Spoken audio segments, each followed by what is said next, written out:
हे दोस्तों, आपको पता है 1936 में द ग्रेट डिप्रेशन चल रहा था। पूरी दुनिया की हालत खराब थी। लोगों के पास नौकरियां नहीं थी, कोई भी काम नहीं था, पैसे कमाने का कोई जरिया नहीं था। अच्छे अच्छे स्किलफुल लोगों की हालत खराब चल रही थी। बट वहीं पे एक 7 साल का एम्बिशियस लड़का था ना, उसके घर पे भी हालत बहुत ज्यादा खराब चल रही थी। जैसे तैसे करके उनके जो माँ बाप थे वो पाई पाई जमा करके सर्वाइव कर रहे थे। हालत इतनी बुरी थी कि बच्चे को भी समझ में आ गया था ना। इतनी बुरी घर की हालत देखते हुए उसकी कभी हिम्मत नहीं होती थी कि वो अपने माँ बाप से पैसे मांग सके। बट था तो वो बच्चा ही, उसके भी कई सारे विशेष थे। उस बच्चे का भी मन करता था, जब भी वो कैंडीज देखता था उसका मन करता कि यार कैंडी खा लूं, अलग अलग खिलौने देके उसका मन ललचाता। बट वो अपनी घर की हालत समझता था कि कितनी बुरी चल रही है, इसीलिए वो अपने माँ बाप से कुछ मांगता नहीं था। बट हाँ, एक चीज उसने ठान ली थी जिंदगी में कि वो कैसे भी पैसे कमाएगा। ये उसका एक बहुत बर्निंग डिजायर बन गया जिंदगी का, एक लक्ष्य, एम बोल सकते हो ना। इसी डिजायर के साथ एक दिन जब वो लाइब्रेरी गया ना, तो उसे एक किताब मिली जिसपे लिखा हुआ था 1000 ways to make $1000 ना। उस टाइम के हिसाब से $1000 बहुत होते थे, इसलिए उस लड़के को वो टाइटल बहुत अच्छा लगा। उसने वो बुक उठाई और पढ़ना स्टार्ट कर दी। याद रखो वो बस 7 साल का था, लेकिन वर्चुअली उसने सारे तरीके पैसे कमाने के याद कर लिए। और इसी बुक को पढ़ते पढ़ते फिर उसको एक आइडिया आया। उसने सोचा कि वो एक वेइंग मशीन होती है ना, वो खरीदेगा और उसे किसी दुकान पे रख देगा जहाँ पे बहुत भीड़ आते रहती है। जिससे फिर क्या होगा कि लोग अपना वेट चेक करेंगे और 1 सेंट उसे देंगे। ऐसे ही जब बहुत सारे लोग आएंगे तो बहुत सारे पैसे वो कमाएगा। तो ये आइडिया उसके दिमाग में आया और चले गया। पर फिर एक दिन जब वो अपने फादर के साथ सैलून की दुकान पे गया, तो वहां पे उसने देखा कि कोने में एक खराब सी वेइंग मशीन पड़ी हुई है। उसके दिमाग की बत्ती जली। इस छोटे से बच्चे ने जाके बोला कि सर, मैं आपकी मशीन सही करा देता हूँ और इसे अच्छे से सजा के दुकान में सेट कर देता हूँ। फिर इससे जो भी प्रॉफिट आएगा हम 50-50% ले लेंगे ना। बच्चे की बात सुन के शॉपकीपर को भी बहुत अच्छा फील हुआ। इतना छोटा लड़का इतनी बड़ी बात कर रहा है, और वो शॉपकीपर फिर मान गया ना। जैसे ही शॉपकीपर मान गया, वो बच्चा खुश हो गया। उसने कैलकुलेशन करना शुरू कर दिया कि एक दिन में इतने कस्टमर आएंगे तो एक दिन में इतने पैसे बनेंगे, 10 दिन में इतने, 1-2 महीने में मेरे पास इतने पैसे हो जाएंगे कि मैं खुद की वेइंग मशीन खरीद लूंगा और फिर सारा प्रॉफिट मेरा। पर जब उसने वो बिजनेस करना स्टार्ट किया तो कुछ टाइम में उसको समझ में आ गया कि उसके जो सपने हैं ये वेइंग मशीन से तो पूरे नहीं होंगे। इसलिए फिर उसने नए नए बिजनेस आइडियाज पे काम करना स्टार्ट कर दिया। कभी वो कोको कोला सेल करता, कभी च्युइंग गम सेल करता, कभी न्यूज़पेपर की डिलीवरी जाके करता, कभी वो पिन बॉल की मशीन सेट करता बिजनेसेस में।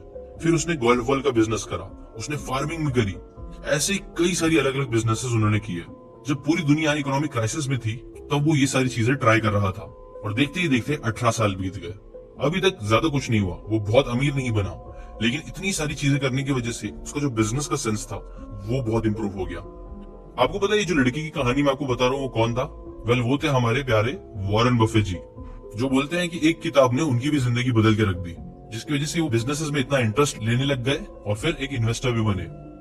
वॉरेन बफेट की ये जो कहानी है वो काफी इंस्पायरिंग है, क्योंकि उन्होंने जब स्टार्ट किया था ना तब तो डिप्रेशन चल रहा था। मतलब लोगों के पास पैसे देने के लिए थे ही नहीं, बहुत मुश्किल माहौल था। वहां पे उन्होंने ट्राई कर करके चीजें करी। जबकि आज तो हमारे पास दुनिया भर की अपॉर्चुनिटी है। आज अगर इंडियन इकोनॉमी देखोगे तो वो तो बढ़ती जा रही है, मतलब लोगों के पास पैसे बढ़ रहे हैं। और आज कंपैरेटिवली काफी आसान है इस बढ़ते हुए पैसे में से कुछ हिस्सा अपने पास रख लेना ना। देखो, अगर खास करके आप स्टूडेंट हो, अगर आपके पास कोई स्किल नहीं है, कोई एक्सपीरियंस नहीं है, बट फिर भी आप कुछ करना चाहते हो, अगर आप चाहते हो कि आपको अपने माँ बाप से या किसी से भी पैसे मांगने की जरूरत ना पड़े, आप चाहते हो खुद से पैसे कमाना स्टार्ट कर दो, तो पहली चीज तो ये समझना स्टार्ट करो कि हाँ, आप ये चीज कर सकते हो। और सिर्फ बच्चों की बात नहीं है, जो भी इंसान इस वीडियो को देख रहा है, आपको ये बात याद रखनी है कि पैसे कमाने के ना बहुत सारे तरीके हैं जिससे आज आप पैसे कमा सकते हो। बट मैं आपको आज वो टॉप 5 तरीके बताने वाला हूँ जो एक्चुअल में सबसे ज्यादा हॉट केक है, जो सबसे ज्यादा पोटेंशियल लगता है बहुत ज्यादा पैसे कमाने का, जिसमें से कई सारे मैंने पर्सनली खुद यूज किए हैं पैसे कमाने के लिए, या फिर एटलीस्ट मैं ऐसे लोगों को जानता हूँ जो इन तरीकों से बहुत पैसे कमा रहे हैं। और आज के इस वीडियो में मैं आपको नॉर्मल बातें नहीं बताने वाला हूँ कि ऑनलाइन सर्वे फिल कर दो, डेटा एंट्री का काम कर लो, वर्चुअल असिस्टेंट बन जाओ। हाँ देखो, ये सारी चीजें भी मैं नहीं बोलूंगा खराब है, बट मैं आज जो तरीके आपको बताने वाला हूँ ना, उनमें इतना पोटेंशियल है कि आप उससे $1 मिलियन के बिजनेसेस बना सकते हो। और ये मैं आपको प्रैक्टिकली स्टेप बाय स्टेप बताऊंगा कि कैसे कर सकते हो। ये वीडियो आप बोल सकते हो पूरा एक कोर्स है जहां मैं डिटेल में घुस के आपको स्टेप बाय स्टेप बताने वाला हूं कि कैसे इन 5 तरीकों से आप बहुत ज्यादा पैसे कमा सकते हो। कैसे कई सारे लोगों ने इससे $1 मिलियन के बिजनेसेस खड़े किए हैं, कैसे मैंने खुद करोड़ों रुपए कमाए हैं इन तरीकों का यूज करके। सारी चीजें आपको डिटेल में मालूम पड़ने वाली है। पूरा एक फ्री में कोर्स मिलने वाला है। और इसके लिए मैं आपसे पैसे नहीं मांगने वाला हूँ, बस एक चीज मांगूंगा कि यार हो सके तो चैनल को सब्सक्राइब कर लेना, बिकॉज मैं ऐसी बुक की बातें, मेंटर्स की बातें और कोर्स लेवल की बातें आपके साथ फ्री में इस सीक्वेंस चैनल पे लाता रहूंगा। आज का वीडियो थोड़ा ज्यादा स्पेशल है बिकॉज इस वीडियो के एंड में आप लोगों के लिए एक बहुत प्यारा और बहुत पावरफुल गिफ्ट है। वो गिफ्ट डायरेक्टली इनडायरेक्टली आपको बहुत ज्यादा पैसे कमाने में हेल्प करेगा, जैसा उसने मेरे भी किया है। वो भी चीज मैं आपको फ्री में देने वाला हूँ, बट उसके लिए आपको वॉरेन बफेट की तरह थोड़ा एफर्ट डालना पड़ेगा। और एफर्ट सिर्फ इतना डालना है कि वीडियो को एंड तक देखना, और वो गिफ्ट मैं आपको फ्री में दे दूंगा। प्लस इस वीडियो में मैं आपको ना 1000 ways to make $1000 इस बुक की भी कुछ इंटरेस्टिंग बातें आपके साथ शेयर करूंगा। Now let's start. देखो 5 में से पहला तरीका जो बहुत ज्यादा पावरफुल है वो है बाय बिकमिंग अ सिंथेसाइजर। क्या होगा अगर मैं आपको बताऊं कि आप एक मिलियनर बन सकते हो सिर्फ कुछ बुक्स पढ़ के, या गूगल के कुछ आर्टिकल्स पढ़ के, या फिर यूट्यूब पे कुछ वीडियोस देख के, पॉडकास्ट सुन के, या कोई ना कोई नई चीजें सीख के, या कोई भी वो चीज सीख के जिसमें आपका इंटरेस्ट हो। अब ये चीज आपको सुनने में too good to be true लग रही होगी ना, और ऐसा हो जाएगा तो मजा ही मजा आ जाएगा, राइट? वेल सच तो ये है कि ऐसा हो सकता है। ये चीज मैंने भी करी है, बट मेरे एग्जाम्पल से हटके पहले मैं आपको एंड्रू कर्बी का एग्जाम्पल दूंगा, जिसने बस 22 साल की एज में 3 साल मेहनत करी और $1 मिलियन कमा लिए। कैसे उन्होंने किया चलो बताता हूँ। देखो एंड्रू बताते हैं ना, उनको भी मैक्सिमम लोगों की तरह एक गंदी आदत पड़ गई थी। वो दिन के 6-6 घंटे कंटेंट कंज्यूम करते थे। अपने फोन से यूट्यूब वीडियोस देखते थे, रेडिट स्क्रॉल करते थे, ट्विटर देखते थे, और ऐसी कुछ ना कुछ सीखते रहते थे जिसकी उनको बहुत आदत पड़ गई थी। बट उन्होंने एक इंपॉर्टेंट चीज करी, मैक्सिमम लोगों की तरह इसे अपना टाइम वेस्ट समझने के बजाय उन्होंने as a time invested in something big ये चीज समझना स्टार्ट करी। बिकॉज उन्होंने ये सोचना स्टार्ट किया कि यार मैंने इतना सब कुछ सीख लिया है, एक बार चलो मैं इसे ट्राई भी करता हूँ और फिर इम्प्लीमेंट करके देखता हूँ, शायद इससे मेरी लाइफ चेंज हो जाए। तो इसके बाद उन्होंने क्या किया कि जेफ बेजोस की जो मॉर्निंग रूटीन थी उसको कॉपी करना स्टार्ट किया और फिर उस पर वीडियोस बना डाली। मार्कस ऑरेलियस, उनकी उन्होंने नाइट टाइम की जो रूटीन थी उसको कॉपी करा, और ऐसी कई सारी साइंटिफिक स्टडीज को भी वो सीखने लग गए और इम्प्लीमेंट करने लग गए। जिसके बाद उन्होंने उसी चीज को सिंथेसाइज करके दूसरे लोगों को सिखाना स्टार्ट कर दिया, जो लोगों को बहुत पसंद आने लग गया। जैसी कुछ लोगों को उनकी बातें पसंद आने लग गई, कुछ टाइम बाद उन्होंने प्रोक्रेस्टिनेशन के ऊपर एक कोर्स बना दिया, और 3 साल में ही फिर उनका कोर्स, उनके यूट्यूब के वीडियोस, स्पॉन्सरशिप वीडियोस, ये सारी चीजें मिला के उन्होंने $1 मिलियन से ज्यादा कमा लिया। ये सब उन्होंने अगेन कैसे किया? एक कंटेंट सिंथेसाइजर बन के। कंटेंट सिंथेसाइजर अगर सिंपली एक्सप्लेन करूं तो it's essentially a person who consume a lot of content and then curates and summarises the best ideas and strategies to help others solve problems. Content synthesiser वो लोग होते हैं ना जो एक अलग तरीके से वैल्यू लेके आते हैं लोगों के लिए। वो अपनी ऑडियंस के लिए कंटेंट ढूंढते हैं, उसे कंज्यूम करते हैं, फालतू बातों को हटा के सिर्फ बेस्ट आइडिया का एक पैकेज क्रिएट करते हैं और उसे वो देना स्टार्ट करते हैं। उसे वो टेस्ट भी करते हैं और उसे दूसरों को देना स्टार्ट करते हैं अपने पर्सनल एक्सपीरियंसेस के साथ मिला के। और ये चीज खुद मैंने भी करी है अपने सीकेन यूट्यूब चैनल और अलग अलग चैनल्स बना के। देखो वैसे मैं तो अपना एग्जाम्पल डिटेल में दे ही सकता हूँ और मैंने अपनी एक वीडियो में दिया भी है, बट अगेन मैं आपको किसी और का एग्जाम्पल देना चाहूंगा। अब देखो सिंथेसाइजर बनने के लिए ना आपको 5 स्टेप फॉलो करना बहुत जरूरी है, जिसे कहते हैं LITBM, जिसमें से L स्टैंड करता है लर्न के लिए। इसे भी चलो एक एग्जांपल से समझते हैं। हमजा, आपने शायद इनका कंटेंट देखा होगा कभी ना कभी, उन्होंने भी कुछ पहले ऐसे ही किया। हमजा जो है ना वो पहले ऐसे दिखते थे ना, उनको बहुत ज्यादा इंटरेस्ट था बॉडी बिल्डिंग में, पर्सनालिटी डेवलपमेंट में, एक मस्कुलिन मैन बनने में। तो उन्होंने क्या किया, इसी चीज से रिलेटेड कंटेंट कंज्यूम करना स्टार्ट किया। उस टाइम पे यूट्यूब पे जितने भी अच्छे कंटेंट क्रिएटर्स थे उन्होंने सारी बातें सीख ली, कई सारी बुक्स पढ़ ली, बॉडी बिल्डिंग के पीछे के साइंस को समझा, साइकोलॉजी को समझा, जो था L। उसके बाद वो आ गए I पे, स्टेप नंबर 2 जो था इम्प्लीमेंट। उन्होंने क्या किया कि एक एक करके जितनी भी बातें उन्होंने सीखी थी उसे इम्प्लीमेंट करना स्टार्ट किया। बहुत जल्दी उन्हें समझ में आ गया कि यूट्यूब पे ना आधा से ज्यादा जो कंटेंट है ना वो फालतू है, वो एडवाइस काम की नहीं है बल्कि बकवास है, जो नॉर्मल लोगों को उनके गोल से दूर करेगी। इसीलिए फिर उन्होंने खुद और एक्सपेरिमेंट्स करना चालू कर दिया कि कौन सी बातें एक्चुअल में काम करती है, कौन सी नहीं। और ये चीज करने में उनका डेडिकेशन देखो कितना था। उन्होंने ना 1 साल के लिए अपना हेड शेव कर लिया, टकले हो गए वो, और एक कमरे में अपने आप को बंद कर लिया। रिगरसली उन्होंने मॉन्क मोड को फॉलो किया, जो कुछ टाइम पहले बहुत फेमस भी हुआ था। और जैसे ही उन्होंने फुल फोकस के साथ चीजों को इम्प्लीमेंट करना चालू किया तो ऑब्वियसली रिजल्ट्स आना भी शुरू हो गए। जिसके बाद वो आ गए स्टेप नंबर 3 पे, जो था टीच। जैसे ही उनको कुछ रिजल्ट दिखना स्टार्ट हुए, उन्होंने वही सारी चीजों को दूसरों को सिखाना स्टार्ट कर दिया। ये one of the most important step है। उन्होंने पिक करा यूट्यूब एज अ मीडियम, जहां वो फिटनेस और मस्कुलिन पर्सनैलिटी के बारे में वीडियोस बनाने लग गए। जो उन्होंने सीखा, इम्प्लीमेंट किया, उसी को उन्होंने दूसरों को सिखाना स्टार्ट किया। ना ये चीज स्टार्ट करने में 1 साल तक उनको बिल्कुल भी व्यूज नहीं आए, उनका कोई वीडियो देख ही नहीं रहा था, कोई इनको जानता भी नहीं था, बट वो डटे रहे क्योंकि वो कंटेंट क्रिएशन के पावर को समझते थे। उन्होंने अपनी पूरी जर्नी को डॉक्यूमेंट भी करा और फिर धीरे धीरे बात बनने लग गई। जिसके बाद वो आए स्टेप नंबर 4 पे, जो था B फॉर ब्रांडिंग। उनको एक चीज समझ में आई कि सिर्फ कंटेंट बनाना इंपॉर्टेंट नहीं है, एक ब्रांड बनना बहुत ज्यादा इंपॉर्टेंट है। इसीलिए फिर उन्होंने अपनी ब्रांड बिल्डिंग पे फोकस किया। बिना किसी प्रमोशन स्पॉन्सर के जेन्युइन एडवाइस वो देते रहे, सिर्फ अपने कोर एक्सपीरियंस के बेसिस पे वो अपने ऊपर काम करते रहे। उन्होंने एक फिजिक बना ली और एक हाईली मस्कुलिन पर्सनालिटी डेवलप कर ली जो अब कुछ ऐसी दिखती है। जब लोगों को उनकी जर्नी पता चली तो व्यूज बढ़ने लग गए, उनकी ऑथेंटिसिटी लोगों को बहुत पसंद आने लग गई, जिसकी वजह से उनकी कल्ट फॉलोइंग बन गई। जिसके बाद वो आगे स्टेप नंबर 5 में जो है मोनेटाइज। एक बार कम्युनिटी बन गई, फॉलोइंग अच्छी बन गई, तो उन्होंने फिर उसे मोनेटाइज करना स्टार्ट किया।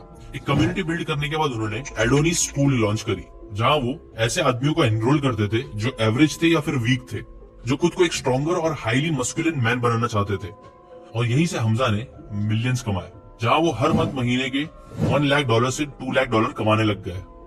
तो ऐसे ही अगर आपको भी एक सिंथेसाइजर बनना है तो ये 5 स्टेप को फॉलो करो। पहले कोई एक नीश पकड़ो जो आपके पैशन से रिलेटेड हो, जिसमें आपको बहुत ज्यादा मजा आता है। फिर उसके में जितना हो सकता है उतना चीजें सीखो, लर्न करो। फिर जितना हो सके उसको इम्प्लीमेंट करना स्टार्ट करो। इम्प्लीमेंट करते करते प्रो टिप है, अपनी जर्नी को डॉक्यूमेंट भी कर सकते हो। फिर लोगों को सिखाना स्टार्ट करो, अपने ब्रांड बिल्डिंग पे फोकस करो, और ये सब चीज अच्छे से करोगे, मोनेटाइजेशन के 10 तरीके झक मार के आपके पास आ ही जाएंगे। बस उसके साथ एक और चीज याद रखो जिसे बोलते हैं मेटा। मेटा बेसिकली होता है मोस्ट इफेक्टिव टैक्टिक अवेलेबल। आज के टाइम में ना मेटा है कंटेंट क्रिएट करना। देखो हम लोग जाने अनजाने में मेटा हमेशा यूज करते रहते हैं। जब भी आप वीडियो गेम्स खेलते हो तो आप क्या करते हो, आप ट्राई करते हो कि आपको जो सबसे पावरफुल गन है वो मिल जाए, सबसे पावरफुल लोकेशन आपको मिल जाए, सबसे पावरफुल टीम आपको मिल जाए, जो गेम्स में अलग अलग पावर बढ़ाने की चीज होती है ताकि आप गेम इजीली जीत सको। रियल लाइफ में भी यही चीज इंप्लाई करती है। मोस्ट इफेक्टिव टेक्निक अवेलेबल वो हमें यूज करना चाहिए। पहले का जो ओल्ड मेटा था ना, वो ये था कि यार एजुकेशन लो, एक डिग्री लो, जॉब करो, प्रमोशंस लो, खूब घसो, घर खरीदो, रिटायर हो जाओ। लेकिन आज का जो न्यू मेटा है ना, वो कुछ अलग है। वो ऐसा है, आप समझो, आप सेल्फ अवेयरनेस अपने अंदर लेके आओ, अपने आप को समझना स्टार्ट करो, ताकि आपको ये समझ में आए कि आपको कौन सी चीज में सबसे ज्यादा इंटरेस्ट है। उसके ऊपर कंटेंट कंज्यूम करो और क्रिएट करो। और यहीं पे ना आप लोगों के लिए गिफ्ट भी है मेरी तरफ से। देखो, कंटेंट कंज्यूम करना और क्रिएट करना, इसमें कई सारी चीजें होती है। स्टेप बाय स्टेप आप कई सारी चीजें कर सकते हो। अब इसमें कई सारे प्रॉब्लम्स होती है। नीश कैसे आइडेंटिफाई करना है, टाइटल कैसे लिखना चाहिए, हुक कैसे लिखना चाहिए, एवरेज व्यू ड्यूरेशन कैसे बढ़ाना है, सीटीआर कैसे बढ़ाना है। टेक्निकल पार्ट्स में देखें तो बहुत सारी चीजें सीखने के लिए है, अच्छा कंटेंट क्रिएट करने के लिए, अच्छा ब्रांड बनाने के लिए। लेकिन उससे भी पहले जो चीज सबसे इंपॉर्टेंट है ना, वो है मेरे सबसे माइंडसेट। जब तक आपका माइंडसेट अच्छा नहीं बनेगा, आपकी सेल्फ अवेयरनेस अच्छी नहीं होगी, आप ये जितने भी स्टेप्स मैं आपको बता रहा हूँ वो अप्लाई कर ही नहीं पाओगे, क्योंकि आपका दिमाग आपको एक्सक्यूजेस देता रहेगा, जिसकी वजह से आप प्रोक्रास्टिनेट करते रहोगे।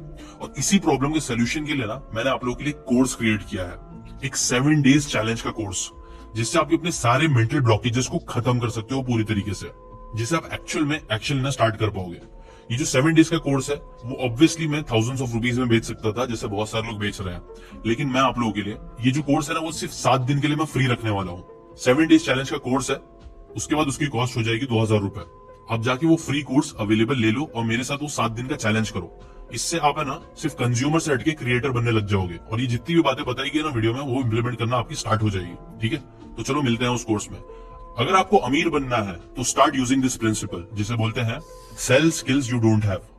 अब आपको सुनने में ये थोड़ा अजीब सा लगेगा कि यार ये क्या बोल रहे हो, जो स्किल्स होती है हमें तो वो स्किल से ही हम पैसे कमा सकते हैं। अगर आपको ऐसा लगता है तो आप गलत सोचते हो। इनफैक्ट आपके पास जो स्किल्स नहीं है वो बेचना ज्यादा आसान है। कैसे, बताता हूँ। देखो, मार्केट में ना 2 तरीके के लोग होते हैं, एक जिन्हें काम करने वाले लोग चाहिए और दूसरे जिन्हें वो काम करने आता है। बट यहाँ पे एक तीसरा इंसान भी होता है जो इन दोनों लोगों को मिलाने का काम करता है। आपके दिमाग में शायद कई सारे कंपनीज के एग्जांपल आ रहे होंगे, बट रुको, इवन ड्रॉप शिपिंग जो है ना, वो यही चीज है, इसी फंडामेंटल प्रिंसिपल पे काम करता है, जहां आप कोई प्रोडक्ट खुद से क्रिएट नहीं कर रहे हो, ना ही आपको प्रोडक्ट की नीड है।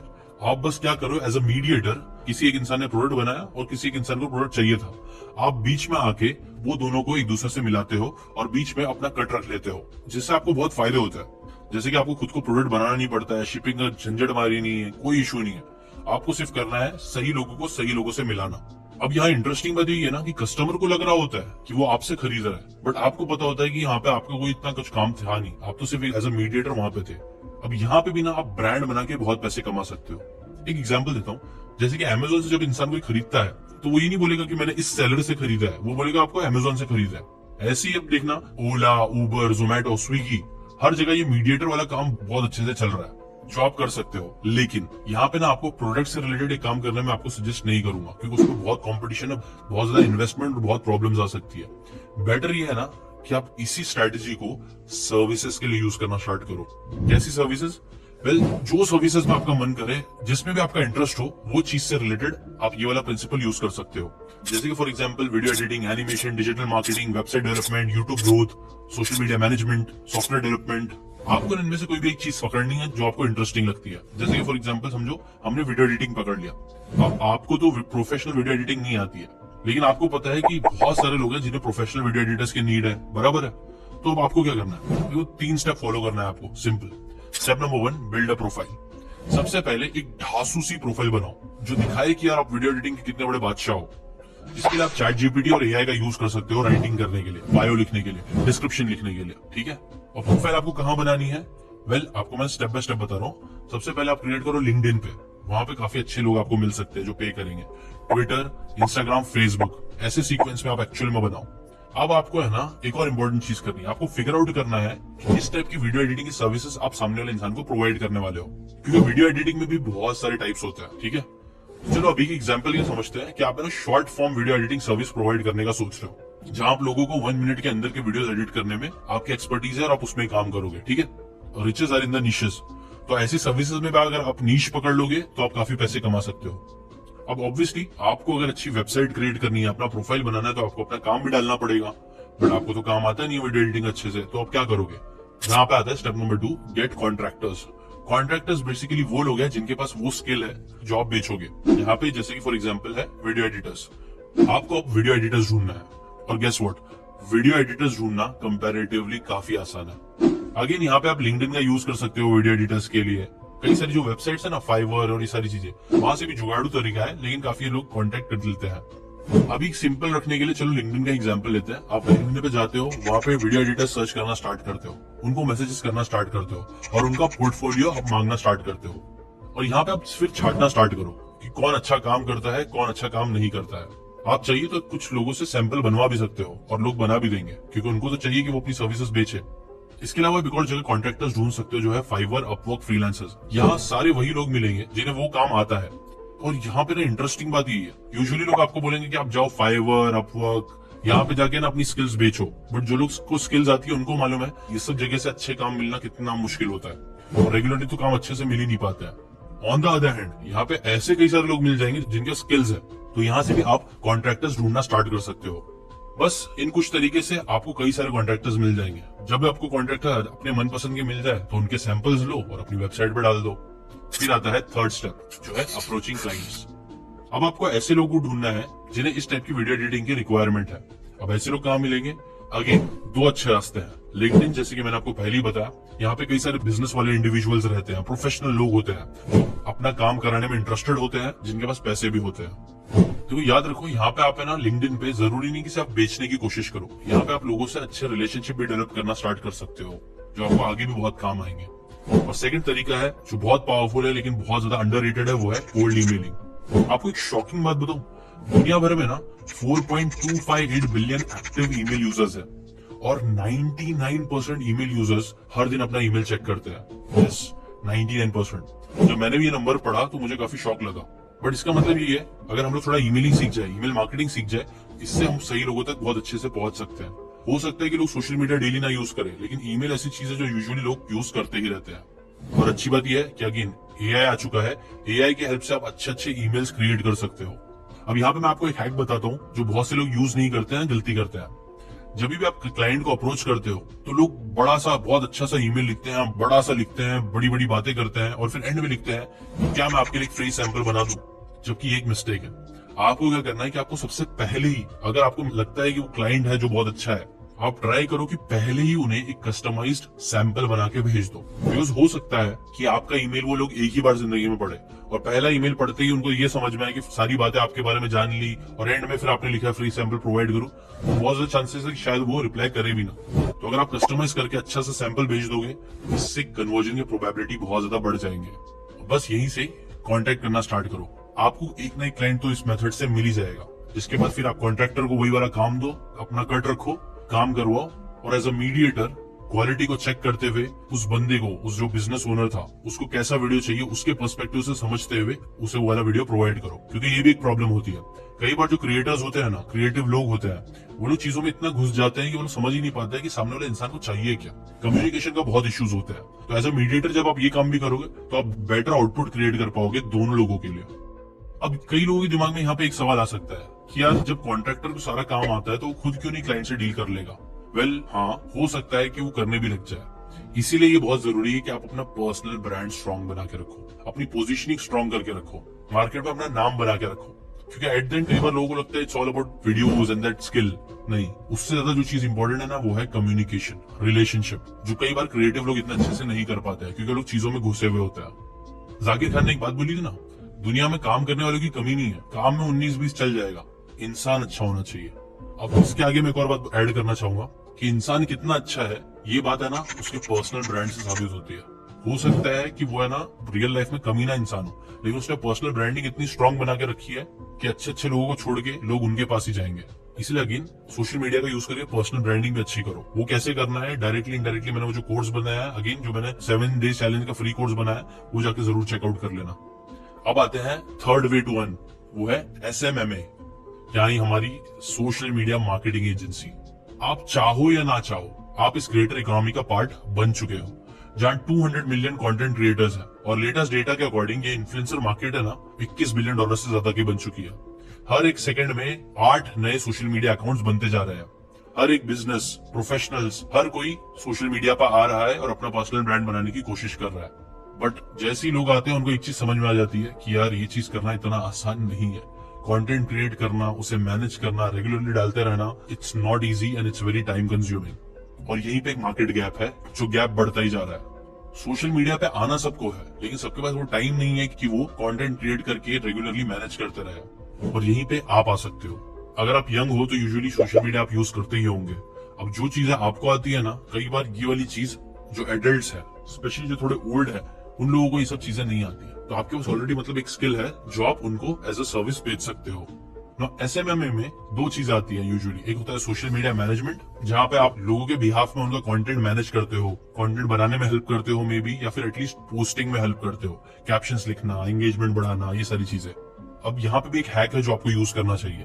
आपको क्या करना है कि आप ना उन बिजनेसेस को देखना स्टार्ट करो लोकली, जो बहुत अच्छा कर रहा है, जो अच्छे पैसे कमा रहा है, लेकिन उनका ऑनलाइन प्रेजेंस बिल्कुल नहीं है।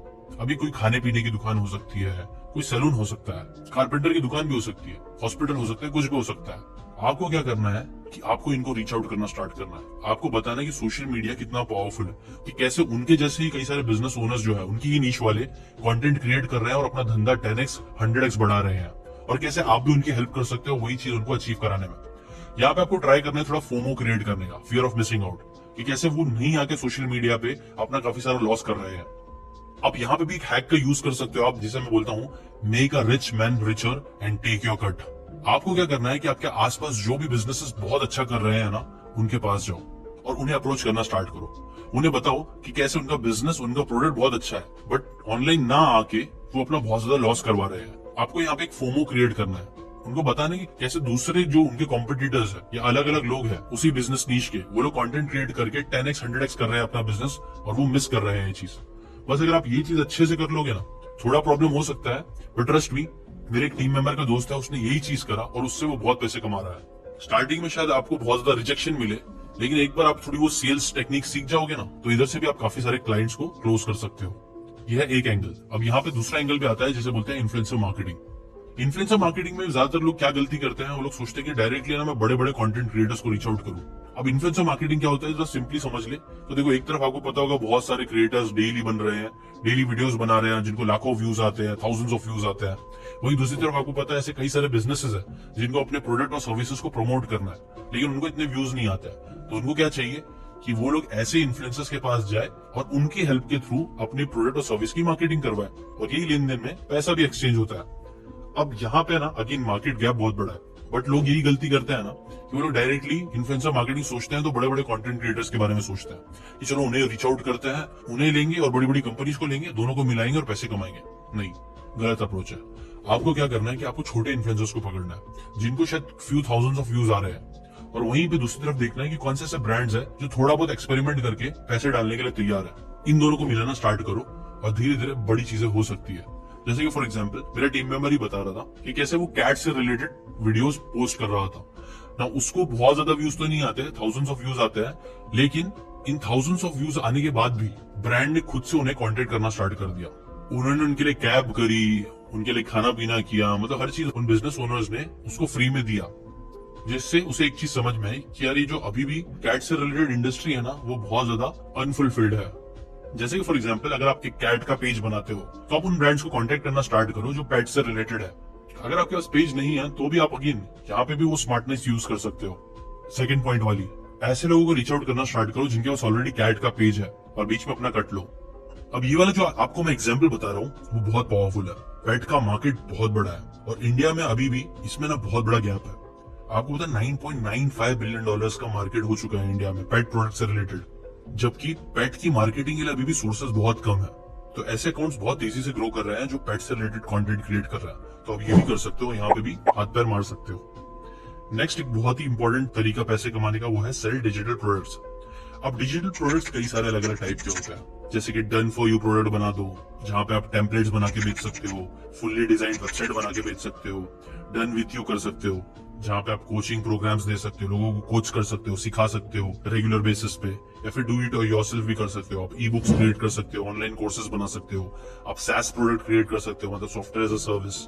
ऐसी कई सारी तरीके हैं, पर चलो कोई एक तरीके को अच्छे से समझते हैं। समझो फॉर एग्जांपल आपको ट्रेनिंग में इंटरेस्ट है, आप पर्सनल ट्रेनर बन चुके हो, आपके अंदर ये स्किल आ चुकी है। अब आपने एक फिटनेस से रिलेटेड ई बुक रेडी कर दिया, तो ये क्या हो गया, डू इट योरसेल्फ का प्रोडक्ट आपने क्रिएट कर दिया। फिर अगर आप किसी को कोचिंग देना स्टार्ट करते हो, मतलब आप किसी से रेगुलरली बात कर रहे हो या किसी न किसी तरीके से रेगुलरली उनको वेट लॉस कराने में हेल्प कर रहे हो, तो ये हो गया डन विथ यू। या फिर अगर आप फॉर एग्जांपल आपके क्लाइंट को खाने की नीड है, अच्छा हेल्दी खाना चाहिए, बट वो खुद से बना नहीं पा रहा है, तो आप क्या करो, आप उसको अपनी टीम से या खुद बना के खाना उसको दे रहे हो, तो ये क्या हो गया, डन फॉर यू। अब ये सारे प्रोडक्ट्स भी बहुत ज्यादा चलते हैं क्योंकि एक्चुअल में मार्केट में बहुत ज्यादा डिमांड है, तो ऐसे आप भी कुछ कर सकते हो अपनी स्किल से रिलेटेड। एक और एग्जांपल देता हूँ, अभी रिसेंटली मेरे टीम मेंबर है, उसने नोशन सीखा। नोशन आपको पता होगा एक प्रोडक्टिविटी ऐप है, उससे रिलेटेड उसने बहुत सी इंटरेस्टिंग चीजें देखी। जैसे ट्विटर पे ना कई सारे क्रिएटर्स हैं जिन्होंने नोशन पे सिर्फ टेम्पलेट सेल करके लाखों रुपए कमाए हैं ना। उसने भी नोशन सीखा, उसने भी अपने टेम्पलेट क्रिएट किए, एंड गेस व्हाट, उसे भी एक बंदा मिल गया जिसको जब उसने दिखाया कि मैंने बहुत मेहनत से जो टेम्पलेट उसने क्रिएट किया था वो उसने उसे 10,000 में बेचा। अब इसमें भी देखो तीन चीजें हैं। टाइम रिक्वायर्ड आपको याद रखना है, कोई भी स्किल सीखने में आपको थोड़ा टाइम लग सकता है, लेकिन जरूरी नहीं कि वो आपको बहुत ज्यादा टाइम ही लगे। ये डिपेंड करता है स्किल्स टू स्किल्स। अगर आपको पता है कि आपकी टारगेट ऑडियंस कौन है, उनको क्या चीज चाहिए, तो कुछ हफ्तों में भी आप स्किल्स एक्वायर कर सकते हो। मनी रिक्वायर्ड में आपको यहाँ पे ज्यादा पैसे की जरूरत नहीं पड़ेगी, आपको सिर्फ स्किल्स एक्वायर करना है, आपको बस अपना टाइम देना पड़ेगा जो कई बार जरूरी होता है। और लास्ट चीज है रिजल्ट। आपको ऐसा प्रोडक्ट क्रिएट करना है जो एक्चुअल में लोगों को रिजल्ट्स दे, वरना ज्यादा चीजें नहीं हो पाएगी। अब अगर आपके पास टाइम नहीं है, आपको बहुत ज्यादा रिसर्च नहीं करनी है, मेहनत नहीं करनी है, तो आता है लास्ट तरीका पैसे कमाने का, जिसे मैं बोलता हूँ सेल PLR कंटेंट। PLR क्या होता है, प्राइवेट लेबल राइट्स। अपने खुद के डिजिटल प्रोडक्ट बनाने का अगर आपके पास टाइम नहीं है तो आप दूसरों के राइट्स खरीद सकते हो और उसके ऊपर अपना ब्रांडिंग, अपना लेबल लगा के सेल कर सकते हो। इसके लिए एक वेबसाइट भी है PLR.me, जहां आपको हजारों रेडीमेड डिजिटल प्रोडक्ट्स मिल जाएंगे जिसके राइट्स आप ले सकते हो और उन्हें सेल कर सकते हो। मान लो आप वेट लॉस की गाइड सेल करना है, आपके पास वो भी टाइम नहीं है, तो आप यहाँ से जाके ले सकते हो डायरेक्टली, और बस आप फिर बेचने पे फोकस करो। और सेल कैसे करना है, अगेन देखो सबसे इंपॉर्टेंट होता है सेल करना। और अगेन सेल करने के लिए आपको क्या करना पड़ेगा, सेल करने के लिए आपको डिस्ट्रीब्यूशन चाहिए, मतलब आपको ऐसे लोग चाहिए जो आपका प्रोडक्ट खरीदने के लिए रेडी है। और उसके लिए अगेन कंटेंट क्रिएशन काफी पावरफुल चीज हो सकती है। बट अगर आपको कंटेंट क्रिएशन अगर आपने अभी तक नहीं किया है, या फिर कंटेंट क्रिएशन आपने स्टार्ट कर दी है बट स्टिल आप कंसिस्टेंटली नहीं कर पा रहे हो, या फिर अच्छा कंटेंट नहीं बना पा रहे हो, तो मैं आपको सजेस्ट करूंगा मेरा जो मैंने कोर्स बनाया 7 डेज चैलेंज का, वो आप जरूर ज्वाइन कर लेना। लिंक इन द डिस्क्रिप्शन है। 7 दिन के लिए ही फ्री है, तो बेटर यूज इट। अब 1000 ways to make $1000 में भी ना 4 वीक का प्लान ऑथर ने बताया था, जिसमें उन्होंने यही चीज बताई थी कि वीक 1 में आप है ना कोई एक स्किल पकड़ो, उसके ऊपर मेहनत से उसे सीखो। वीक 2 में आप उससे रिलेटेड प्रोजेक्ट्स बनाओ। वीक 3 पे आप रीच आउट करना स्टार्ट करो जिन लोगों को उन प्रोजेक्ट्स की नीड होगी। और 4th कंटेंट बनाना स्टार्ट करो ताकि आपको डिस्ट्रीब्यूशन, आपको वो लोग मिल सके जो आपके कंटेंट को खरीदे। देखो अगेन सारी चीजें एट द एंड रुक जाती है कस्टमर्स पे, वो लोगों पे जो आपका प्रोडक्ट खरीदेंगे। और वो लोग कैसे बनाना है, अगर आप उसमें इंटरेस्टेड हो तो आपको कंटेंट बनाना पड़ेगा। बट कंटेंट बनाने के लिए आपको अपने माइंडसेट को पहले पूरा साफ करना पड़ेगा। आपके दिमाग में ना कई सारे मेंटल ब्लॉकेजेस है। मैं पिछले 1-2 सालों से कई सारे स्टूडेंट्स को ट्रेन कर रहा हूँ कंटेंट क्रिएशन में, जिससे मुझे एक चीज समझ में आई है। नंबर 1 रीजन जिसकी वजह से लोग कंटेंट में हिट नहीं हो पा रहे, वो रीजन टेक्निकल चीजें नहीं है। टेक्निकल बहुत इंपॉर्टेंट है, बट टेक्निकल से ज्यादा जो चीज इंपॉर्टेंट है वो है मेंटल इश्यूज। 7 स्पेसिफिक इश्यूज है जो मैंने नोटिस करे हैं, जिसके सोल्यूशन मैंने एक कोर्स में बना के डाले हैं, एक कोच और ऑथर के साथ मिलके, जो एनएलपी के कोच है, ताकि आपकी जो 7 बड़े मेंटल ब्लॉकेजेस है वो निकल सके, जिससे आपका माइंडसेट सही हो जाए। उसके बाद जितनी भी चीजें मैं आपको बताऊंगा वो आप बेटर तरीके से फॉलो कर पाओगे अच्छा कंटेंट क्रिएटर बनने के लिए। तो इसीलिए आपको 7 डेज का चैलेंज वाला कोर्स जरूर ले लेना। लिंक क्लिक करने के बाद सिर्फ 7 डेज के लिए वो फ्री रहेगा, तो उसे जाके चेकआउट जरूर कर लेना। हाँ, वीडियो थोड़ा लंबा था, आपने देखा होगा कितना डिटेल में मैंने चीजें बताई है। तो बस अभी के लिए इतना ही, मिलते हैं उस 7 डेज चैलेंज में। Till then bye bye.